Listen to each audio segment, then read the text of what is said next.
Hey, what's up, fellas? I'm Malicious Female Fan Steve Malicious here with the BlackBerry Key2, my last BlackBerry Key2 video. I bit my tongue for a long time on this phone. I understand a lot of people like it. A lot of you out there were completely passionate about this being the next form factor for the next BlackBerry coming out this year. You absolutely loved your Key2s, and I don't blame you for it. If this worked, the way it's advertised is working, you should get a nice experience out of it. I'm happy that you were able to do so. In no way should this change your opinion about your own phone, but I'm going to tell you, I'm selling mine, and we're going to go over it today on this edition of Steve Malicious Tech.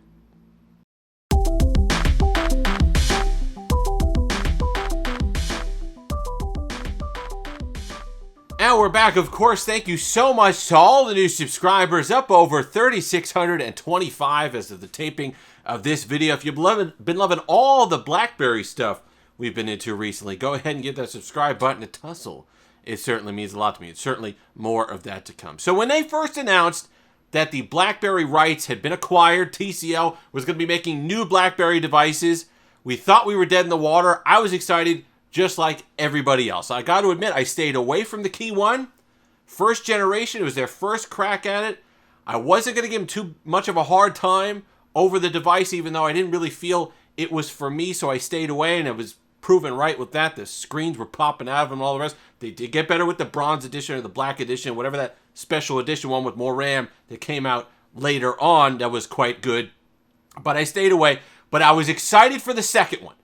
So I figured they'd refine it, they'd get their mojo down, they'd get their process down, and this one would be the one to get. So when they came out with the preview, it was looking great. I loved the design of it. It looked nice. It looked like the materials were going to be good. Everything was fine. I went on Amazon. I said, okay, sign me up. Pre-order. Bam! Done. Waiting for pre-order day. Release day comes. No BlackBerry Key 2. Nothing. I called up Amazon. They said, yeah, we had a few hundred pre-orders. TCL sent us 25 devices. All right, you know what? Maybe that's an Amazon thing. Maybe the wires were crossed. Maybe somebody didn't quite get the communication down. Maybe that was a mistake on Amazon customer service. Whatever it happens to be, I didn't blame TCL for that. I said, maybe that's an Amazon thing.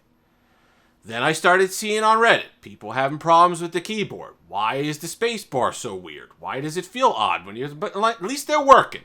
Right? You can get over it feeling weird. It's an inconvenience. It's a nuisance, but you could get over it feeling a bit different as long as the thing works. Sure, they've had the fingerprint reader in the Spacebar, so you're figuring maybe it's something to do with that, the technology that couldn't quite make it the same, whatever it was. So I waited, and I got mine. The feel's nice. I like the materials. I like the back. It looks like a BlackBerry. It plays the part of a BlackBerry. Then we didn't really get any OS updates. We didn't get Android 9. We didn't get, forget Android 10. It's a pipe dream.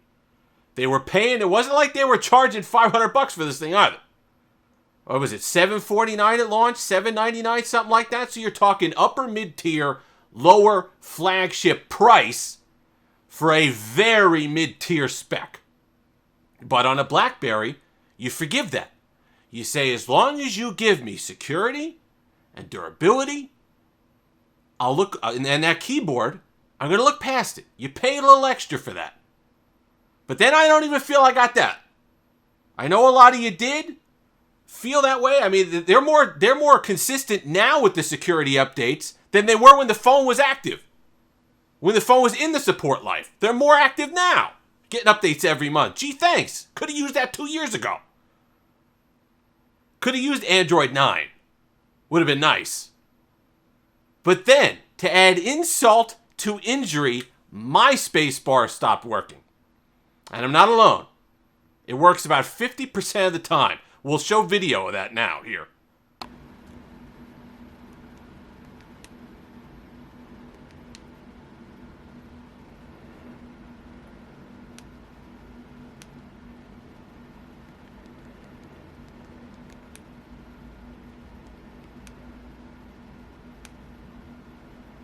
So there you go. 50% of the time, my Spacebar works. And I tried a couple of the common things that they tried on Reddit. They say blow compressed air in it, whatever it is. I tried that stuff. It doesn't work. Mine's just done. It'll be $60 for a new keyboard. Then I'd have to figure out a way to install it. I'm just done. I'm selling it for parts, whatever it is. This is one of the worst investments I've ever made in a phone. And this wasn't like it was beaten up. It wasn't like it was thrown around or daily driven for the past 3 years. It wasn't. I am very ginger with my devices. It wasn't used that much. It wasn't used that much to justify the Spacebar to have that error where a Spacebar doesn't work. And you take that and you pair it with the problems they had with the first one with the screen, TCL just didn't do it. And I do hope that Onward Mobility is paying attention, because when you sign up for the BlackBerry contract, when you pick up that mantle, when you're the standard bearer for BlackBerry, it's a lot more than going into a parts bin somewhere and saying, like a lot of these places do, like the Xiaomi's, like TCL now with their other phones, we're going to put this processor with this amount of RAM, with this storage, in this case, and blah, blah, blah, and here you go, and there's a buffet of that. It's more than that. One does not simply put parts together and slap a BlackBerry logo on it and say, here's your BlackBerry. There's more to it than that. And quality control has to be one of those things. So if they understand anything when building this new device, and I think they do, we're going to have a video in a couple days regarding Foxconn, who they've partnered with for this, with BlackBerry to make the new device. If they pick up anything, it's that when you think BlackBerry, it can't just be about Snapdragons and RAM and this and whatever. It has to be about more than that. It has to be about the build. Because you can say anything you want about the faults about the previous BlackBerries. My Passport, my Classic, my BlackBerry Bold 9900. I could drop that into the reactor of Chernobyl, pick it up, dust it off, and send an email that afternoon. I don't think I could do that with my Key2. In fact, I can't. I can't even have it exposed to oxygen and send an email. Disappointing. So, and like I said at the beginning of the video, so many people are passionate about their Key2s, and you love them.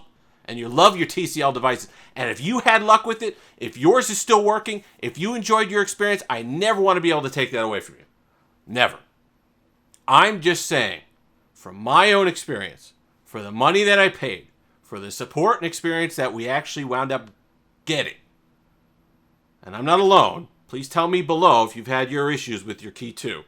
A lot of people sending them back. A lot of issues when they were in warranty. People sending it back for the keyboard, whatever it happened to be. If you liked yours, and you still do, that's awesome. I'm glad that you got your money's worth out of your Key2. I didn't.